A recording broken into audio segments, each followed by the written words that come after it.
Sekarang. Oke, kalau tadi ada yang jawab sudah, berarti dari siapa itu yang share screen? Oke, mari kita akan berdoa terlebih dahulu. Mari kita berdoa. Bapa kami yang di surga, kami mengucap syukur kalau hari ini kami boleh bersama-sama belajar ya Tuhan untuk firman-Mu. Ya kami kalau sudah menaikkan doa-doa kami sudah menaikkan pujian kami, dan ada satu pengharapan bagi kami ya Tuhan, bahwa Tuhan senantiasa mengajar kami, tidak hanya ketika kami berdoa, tetapi kami juga bagaimana menjalani kehidupan ini. Dan biar firman-Mu pada saat malam hari ini pun demikian, sehingga kami menjadi anak-anak Tuhan yang semakin setia kepada Tuhan. Terima kasih. Tolonglah kami, pimpinlah dan bimbinglah kami di dalam kami belajar akan firman-Mu, khususnya hamba-Mu dalam segala kelemahan dan keterbatasannya. Di dalam nama Tuhan Yesus saya mengucap syukur dan berdoa. Amin. Baik Bapak Ibu yang dikasihi oleh Tuhan, firman Tuhan pada malam hari ini mengambil satu bagian dengan tema yaitu berbahagia memberi atau menerima, begitu ya. Nah, Bapak Ibu yang dikasihi oleh Tuhan, kalau kita belajar mengenai memberi atau menerima, begitu ya. Kita bersama, slide saya sudah ganti belum ya? Belum ya? Oke, sebentar ya. Oke, kalau kita belajar mengenai memberi dan menerima, begitu ya, tentunya kita berpikir, tentunya kita akan berpikir bahwa orang-orang akan mengajarkan bahwa yang enak itu ya mendapatkan atau menerima, begitu ya. Jadi semakin banyak kita menerima, semakin banyak kita kayaknya kok lebih enak di dalam hidup kita. Namun coba kita perhatikan di dalam teks yang kita dapatkan dari Kisah Para Rasul 20 ayat yang ke-35 ini. Coba kita perhatikan di sana. Ada kalimat bahwa dalam segala sesuatu telah kuberikan contoh kepada kamu, bahwa dengan bekerja demikian kita harus membantu orang-orang lemah dan harus mengingat perkataan Tuhan Yesus. Sebab ia sendiri telah mengatakan, adalah lebih berbahagia memberi daripada menerima. Nah, di dalam hal ini, kata yang lemah itu muncul, itu dapat diartikan, kalau Barnes itu mengartikan dengan kata yang miskin, atau yang membutuhkan, atau yang lemah, begitu ya. Jadi, Tuhan Yesus pun mengajarkan bahwa, ingat bahwa ketika Tuhan Yesus mengatakan bahwa orang-orang miskin itu akan selalu ada padamu. Ya, betul. Tentunya ini bukan sekedar Tuhan Yesus mengatakan demikian, tetapi tentunya Tuhan Yesus ingin mengajarkan, ingin mengatakan bahwa memang betul orang-orang miskin itu akan senantiasa ada. Bukan berarti bahwa nanti di dalam dunia itu selalu ada kemiskinan, begitu ya. Ya, jadi orang-orang lemah, orang-orang di dalam kesulitan. Yang lemah di sini berarti yang miskin, yang membutuhkan, gitu Bapak Ibu yang dikasihi oleh Tuhan. Ya, selanjutnya perihal memberi. Nah, sekarang adalah berkata perihal memberi. Coba perhatikan, bagaimana sih kita itu bisa memberi, begitu ya? Bagaimana sih kita itu bisa belajar untuk memberi kepada orang-orang di sekitar kita, atau kepada orang-orang bahkan yang tidak kita kenal? Bagaimana kita belajar akan hal itu? Bapak Ibu ini kasih oleh Tuhan, berbicara mengenai hal memberi, terkadang kita sulit sekali, begitu ya. Apalagi kalau orang itu punya sifat yang merasa dirinya senantiasa kekurangan. Senantiasa kekurangan. Loh, kok bisa sih ada orang yang punya sifat yang senantiasa kekurangan? Nah, Bapak Ibu ini kasih oleh Tuhan, ada sebuah cerita. Nah, ini ada sebuah cerita buat kita semua. Ada satu gambar, coba perhatikan. Mungkin ada sebagian kita yang pernah tahu mengenai gambar ini, ya. Jadi saya membaca bahwa di sebuah negara, yaitu di Afrika, begitu ya, ada sebuah teknik yang unik untuk berburu monyet di hutan Afrika. Nah, si penangkap monyet ini, pemburu penangkap monyet ini, nah dia ingin menangkap dalam keadaan yang hidup-hidup, Bapak Ibu, tanpa harus menggunakan senapan dan juga obat bius, dan tanpa monyet itu cedera. Nah, lalu bagaimana sih caranya? Nah, cara menangkapnya sederhana. Jadi mereka ini mengundang monyet-monyet dengan cara memberi aroma kepada toples-toples yang berisi dengan kacang, gitu ya. Diundang supaya monyet-monyet ini datang. Nah, setelah diisi kacang, kemudian toples itu ditanam dalam tanah, Bapak Ibu. Tanam dalam tanah, dengan menyisakan mulutnya, mulut toples itu maksudnya ya, dibiarkan tanpa tutup. Nah, kemudian para pemburu ini biasanya melakukannya di sore hari begitu. Dan besoknya mereka tinggal meringkus monyet-monyet yang tangannya terjebak di dalam botol yang tak dapat dikeluarkan. Nah, pertanyaannya adalah, loh kok bisa tangan-tangan monyet itu kok terjebak di dalam toples-toples tadi begitu. Nah, ternyata Bapak Ibu, monyet-monyet ini tertarik dengan aroma yang keluar dari setiap toples itu. Tetapi bukan karena aroma ini yang membuat tangannya tidak bisa diambil begitu ya. Apa yang terjadi? Jadi ketika monyet-monyet ini memasukkan tangannya untuk mengambil kacang-kacang yang ada di dalam, nah kemudian apa? Monyet ini ngambilnya dengan digenggam. Nah, kalau kita mungkin pernah ada yang ke taman safari dan sebagainya, monyet ini sifatnya itu adalah rakus. Kalau bisa dia mengambil banyak, maka dia ambil sebanyak-banyaknya, dan kalau ada yang mengganggu, dia akan mengambil sebanyak-banyaknya bawa lari. Nah, monyet-monyet ini kemudian mengambil sebanyak-banyaknya, dan yang terjadi adalah ketika tangannya masuk tanpa kacang, dia bisa memasukkan. Tetapi ketika menggenggam kacang sebanyak-banyaknya, dia tidak bisa keluar dari toples tadi, sehingga terlalu berat untuk diangkat karena ditanam di dalam tanah, sehingga monyet-monyet ini sudah tidak bisa pergi kemana-mana. Jadi yang monyet-monyet ini hanya bisa diam di situ. Apa yang dikasih oleh Tuhan? Ketika kita belajar memberi di dalam Israel sendiri, hal memberi itu tidak sekedar bahwa orang itu memberi, tetapi ini dihubungkan dengan hal-hal religius, moral, dan sosial. Berbicara mengenai dimensi religius, orang-orang Israel melihat ketika memberi itu berarti mempengaruhi atau dipengaruhi dengan relasi dengan Allah. Dan juga dimensi moral bahwa kalau orang memberi, bahwa orang itu orang yang baik. Dan juga dimensi sosial bahwa ketika seseorang memberi, bahwa orang itu bisa menolong orang-orang yang di dalam kesusahan, kemiskinan, dan juga penderitaan. Sehingga ini bisa kemudian ada matriks sosial yang kemudian terus terjaga dengan baik. Nah, jadi tidak sesimpel bahwa memberi itu sekedar memberi. Orang Israel berpikir mengenai 3 dimensi tersebut. Nah, coba sekarang kita perhatikan. Di dalam Kisah Para Rasul 20 ayat yang ke-35. Di sana dikatakan juga bahwa ada kalimat harus mengingat perkataan Tuhan Yesus. Sebab ia sendiri telah mengatakan. Nah, bagaimana kita bisa memberi? Kalau tadi dikatakan di awal bahwa kita itu sulit untuk memberi karena kita lebih cenderung orang-orang yang berdosa ini untuk apa? Memperhatikan diri, berpusatkan pada diri. Karena apa? Sebelum manusia jatuh dalam dosa, pusat daripada kehidupan manusia adalah tertuju kepada Allah. Maka ketika Allah menciptakan manusia, maka manusia diberikan perintah untuk apa? Mentaati Allah. Jadi yang menjadi fokus utama adalah Allah. Tapi ketika jatuh di dalam dosa, yang menjadi fokus kehidupan manusia adalah dirinya sendiri. Sehingga ketika ingin memberi, ini menjadi bertentangan dengan keinginan yang ada dalam diri orang tersebut. Karena apa? Kecenderungan orang berdosa adalah dirinya yang menjadi pusat. Memberi berarti dia akan kehilangan sesuatu bagi pandangan sebagian orang. Nah, bagaimana bisa memberi?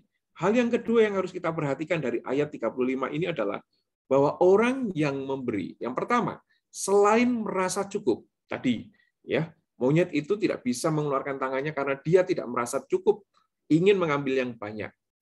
Oleh sebab itu, hal untuk memberi, kita harus dasarkan. Kita belajar untuk merasa cukup. Cukup dengan apa yang ada, cukup dengan ketika kita bisa hidup, dan kemudian kita tahu bahwa ada bagian-bagian yang memang Tuhan titipkan kepada kita.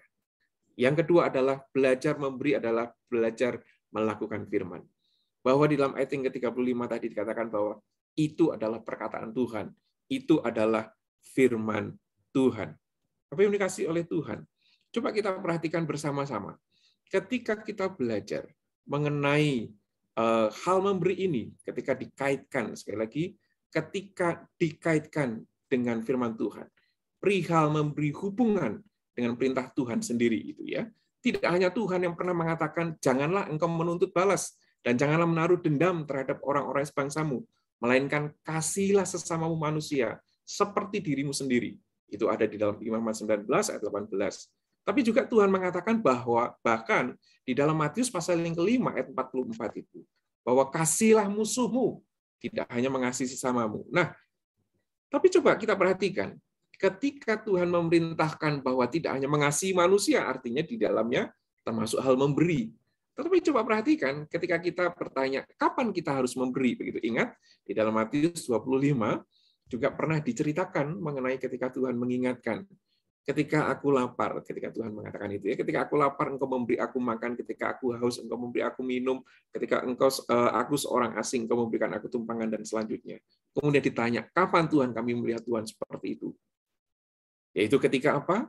Ketika segala sesuatu yang kamu lakukan untuk salah seorang dari saudaraku yang paling hina ini, kamu telah melakukannya untuk aku.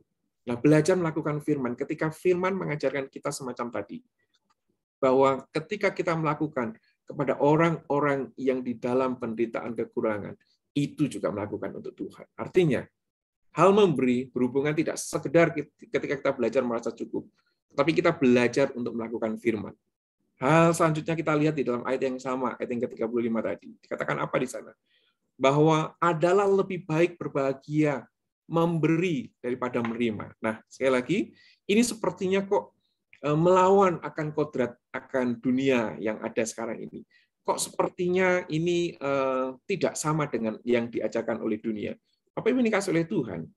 Berkenaan dengan kata berbahagia, dan kata makarios, kata bless, tapi juga kata happy, tapi juga diartikan dengan kata bless. Mereka yang berbahagia adalah mereka yang diberkati oleh Tuhan, yang menerima berkat daripada Tuhan. Jadi kalimat ini ingin membawa kepada kita bahwa orang-orang yang bisa memberi adalah orang-orang yang sudah diberkati oleh Tuhan. Dan orang-orang yang sudah merasakan berkat oleh Tuhan, maka orang itu haruslah memberi. Tapi juga sebaliknya, orang-orang yang memberi adalah orang-orang yang bisa merasakan kebahagiaan itu. Apa yang dikasih oleh Tuhan ketika kita belajar akan hal ini? Coba kita perhatikan mengenai 3 hal tadi.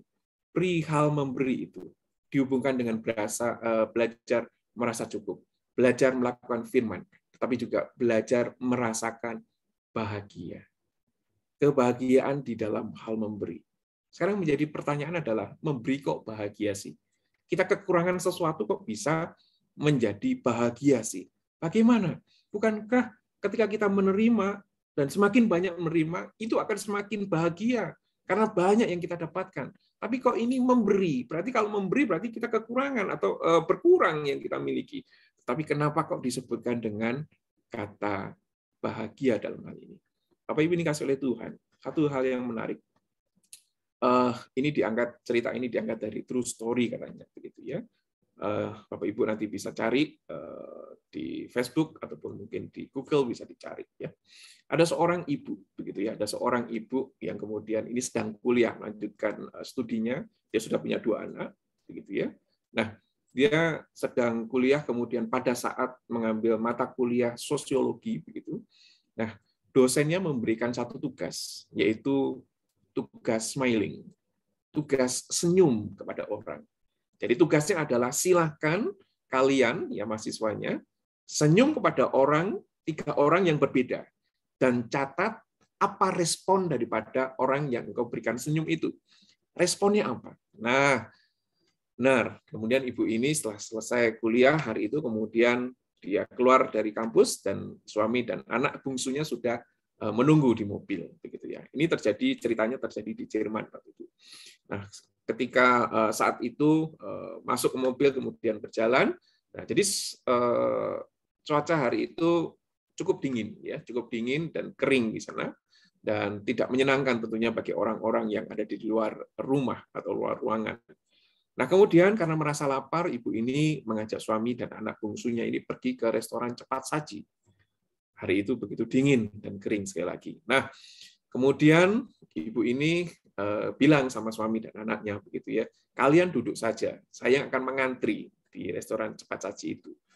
Karena dia pun sudah tahu apa yang tentunya menjadi kebiasaan dari suami dan anaknya di dalam memesan di restoran cepat saji yang memang sudah biasa mereka datangi. Jadi suami dan anaknya duduk, kemudian ibu ini ngantri.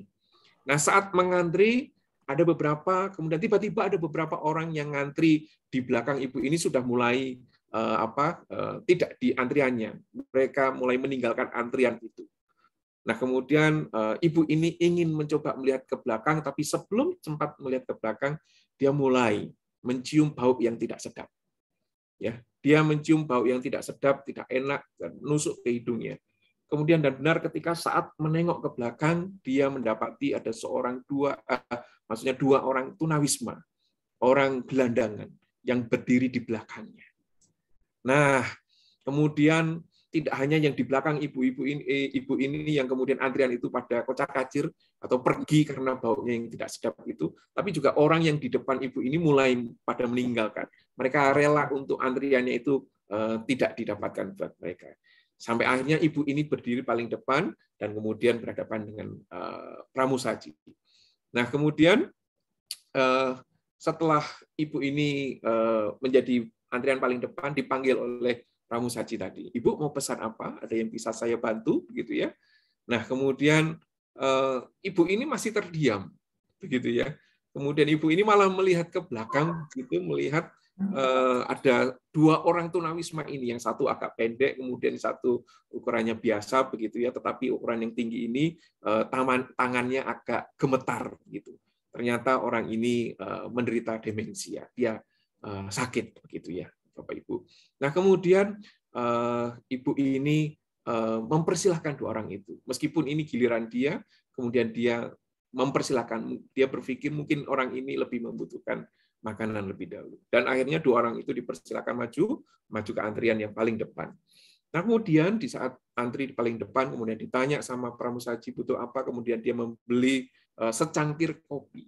Hanya secangkir kopi, dan kemudian dia keluarkan uang recehan-recehan untuk membayar, dan kemudian setelah mendapatkan kopinya, hanya satu kopi untuk dua orang.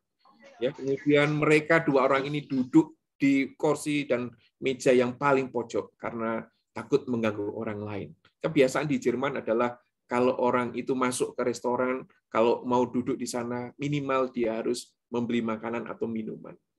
Jadi karena di luar dingin, mungkin dua orang ini ingin menghangatkan tubuhnya, dia masuk ke restoran cepat saji tersebut. Hanya satu cangkir kopi dan dinikmati oleh dua orang ini. Bapak Ibu yang kasih oleh Tuhan, sekarang tiba giliranlah ibu ini di hadapan pramusaji itu. Kemudian ditanya, ibu mau pesan apa? Ibu ini masih memikirkan, dua orang itu memesan satu cangkir kopi. Kemudian dia masuk pun mungkin karena dia kedinginan di luar dan karena peraturan di sana harus membeli sehingga bisa duduk di sana. Mereka sangat kasihan. Ibu ini tidak segera menjawab akan pertanyaan dari pramusaji tadi. Ada yang bisa saya bantu, bahkan sampai 3 kali dipanggil. Dan akhirnya ibu ini menjawab, saya pesan 2 paket. Yang satu paket untuk 2 orang, yang satu paket besar untuk 3 orang. Begitu. Dan akhirnya benar, kemudian paket disiapkan, dan kemudian ibu ini bilang, tolong antarkan paket besar ini kepada suami dan anak saya yang ada di meja sana. Dan paket yang kecil ini saya akan antarkan kepada 2 orang yang ada di sudut sana. Bapak Ibu ini kasih oleh Tuhan, kemudian ibu ini mengantar sendiri paket itu atau pesanan makanan itu kepada 2 orang tadi. Ibu itu berjalan ke meja yang ada di sudut, yang sekali lagi tadi saya katakan dijauhi oleh orang-orang karena mungkin dia tahu dirinya bau, kemudian tampilannya juga kumel, begitu ya, sehingga ia tidak ingin mengganggu banyak orang, meskipun tentunya sudah mengganggu banyak orang. Tapi ini kasih oleh Tuhan, kemudian ibu ini menepuk tangan daripada tunawisma, salah satu tunawisma tadi. Kemudian mengatakan, maaf, saya membelikan kalian makanan, mohon diterima ya. Dan apa yang terjadi? Betapa kagetnya 2 orang itu, khususnya orang yang lebih pendek. Sepertinya orang yang lebih pendek ini yang mengurus, yang menemani satu temannya yang sakit tadi. Tangan yang gemetar dan sepertinya mukanya juga tidak merespon dengan cepat, begitu ya. Nah, Bapak Ibu ini kasih oleh Tuhan, kemudian setelah ibu ini mengatakan, saya membelikan makanan buat kalian, mohon diterima. Orang ini kaget dan kemudian menatap daripada wajah daripada ibu tadi. Dengan sedikit kurang percaya akan makanan tersebut yang diberikan oleh ibu itu, kemudian orang ini mengatakan, terima kasih banyak Nyonya, terima kasih. sang ibu di hadapan dua orang ini. Kemudian ingin sekali menangis. Ingin sekali mencucurkan air matanya, tetapi dia tahan. Kemudian dia tepuk pundak orang itu. Dia katakan, sesungguhnya bukan aku yang melakukan ini, tapi Allah yang berbisik kepadaku untuk menyampaikan makanan ini untuk kalian. Kemudian ibu ini singkat cerita mohon izin untuk kembali atau menemui suami dan anaknya. Kemudian ibu ini berjalan ke mana? Ke meja atau tempat duduk daripada suami dan anaknya itu. Nah, kemudian ketika berjalan menuju ke kursi di tempat suami dan anaknya, air mata itu mengalir. Dia meneteskan di dalam kesedihannya. Kemudian ketika dia sampai, suaminya katakan, aku tahu, aku melihat. Kemudian suaminya memegang tangannya dan berkata, aku tahu sekarang, karena Allah menempatkanmu di sisiku untuk mengajariku dan menyentuh hatiku dengan kebaikanmu. Cerita belum berakhir, Bapak Ibu dikasihi oleh Tuhan. Orang-orang yang selesai makan di sekitar ibu dan suami dan anaknya tadi, mereka yang selesai makan kemudian menghampiri ibu itu, memberikan salam, dan juga berkata, ada orang yang berkata, salut akan apa yang dilakukan. Kemudian ada yang mengatakan, luar biasa sekali apa yang kamu lakukan. Dan ada seorang bapak kemudian mendekat ke meja ibu dan suami anaknya ini, kemudian dia katakan, tanganmu, sambil menggenggam tangan daripada ibu ini, kemudian dia katakan, tanganmu ini sudah memberi pelajaran yang luar biasa kepadaku. Suatu saat, jika ada kesempatan untuk aku dapat memberi, maka aku tidak akan menyanyiakan kesempatan tersebut. Dan selesai makan tanpa disadari, Bapak Ibu dikasihi oleh Tuhan, singkat cerita selesai makan itu kemudian ibu dan suami dan anaknya ini akan meninggalkan restoran cepat saji itu. Dan tanpa dia sadari, dia kembali menengok atau melihat di tempat di mana dua orang tunawisma tadi berada, sedang makan dan minum kopi. Kemudian kedua tunawisma ini melambaikan tangannya dan melihat daripada ibu tadi. Bapak Ibu dikasihi oleh Tuhan, kemudian singkat cerita, itu sebagai tugas dan diketik, kemudian dikumpulkan, dan setelah dibaca oleh dosennya. Dosennya memanggil dia. Kemudian dosennya bertanya kepada ibu tadi, bolehkah saya membacakan ceritamu di depan kelas? Kemudian sang ibu mengatakan, ya silakan. Kemudian Bapak Ibu dikasihi oleh Tuhan, dosen ini benar membaca tulisan daripada ibu tadi dengan kisah yang tadi saya ceritakan, dengan begitu luar biasa, dengan gaya bahasa yang luar biasa. Para mahasiswa yang mengikuti kelas tersebut tersentuh dan mencucurkan air mata. Kemudian sebagian orang-orang yang duduk di dekat daripada ibu ini, mahasiswa perempuan atau mahasiswi itu datang, ada beberapa yang datang dan memeluk dia dan mengatakan, aku sangat tergugah, aku sangat diberkati, aku berterima kasih untuk cerita yang luar biasa ini. Kemudian di akhir daripada dosen itu membaca cerita ini, kemudian dosen ini menambahkan satu kalimat, tersenyumlah dengan hatimu, maka engkau akan mengetahui dampak dari senyummu itu. Ibu ini kemudian mengatakan, dengan caranya sendiri, Allah menggunakan aku untuk menolong dua orang yang kesulitan tadi. Ibu ini ingin mengatakan bahwa itu semua karena Tuhan yang menggerakkan aku. Bapak ini kasih oleh Tuhan. Ada satu bagian firman Tuhan. Ada satu kalimat yang menarik. Mengasihi sesama itu adalah dengan menggunakan apa yang ada pada kita. Dan itulah yang Tuhan inginkan. Dan inilah yang menjadi PR kita. Orang yang telah diselamatkan oleh Tuhan, Anda dan saya, jangan berlama-lama lagi. Janganlah hidup untuk diri sendiri lagi. Janganlah meratap dan menangis atas kemalangan yang mungkin kita terima, yang sebetulnya itu tidak seberapa kalau dibandingkan dengan orang-orang yang lain. Orang-orang banyak yang ada di bawah kita. Mereka yang lebih menderita. Sedangkan kita masih memiliki apa yang kita miliki hari ini untuk bisa hidup sampai hari ini. Untuk mencukupi kebutuhan hidup kita. Pertanyaannya adalah, mengapa kita tidak berbagi? Terakhir, Bapak Ibu dikasih oleh Tuhan, satu bagian firman Tuhan yang terambil dari Matius 5 ayat 16. Demikianlah hendaknya terangmu bercahaya di depan orang, supaya mereka melihat perbuatanmu yang baik dan memuliakan Bapamu di surga. Bapak Ibu, waktu berbagi, apakah itu untuk pujian kita, untuk memuji kita, untuk menyombongkan diri ketika kita bisa berbagi dan dipandang lebih daripada orang yang kita bagi? Tuhan mengatakan demikian, biarlah nama Tuhan yang dimuliakan. Biarlah Bapamu yang di surga yang dimuliakan melalui perbuatanmu. Kapan lagi? Kenapa harus menunggu nanti? Kalau kita harus memberi dan itu mendatangkan kebahagiaan buat kita, lakukanlah. Amin. Mari kita berdoa. Bapa kami yang di surga, kami bersyukur ya Tuhan. Kalau malam hari ini kami boleh belajar bersama-sama, perihal memberi, itu membuat kami berbahagia. Bagaimana mungkin itu bisa ya Tuhan? Karena kami mau belajar untuk merasa cukup. Apa yang Tuhan berikan kepada kami itu lebih daripada cukup. Tuhan sudah memberkati kami dengan melimpah.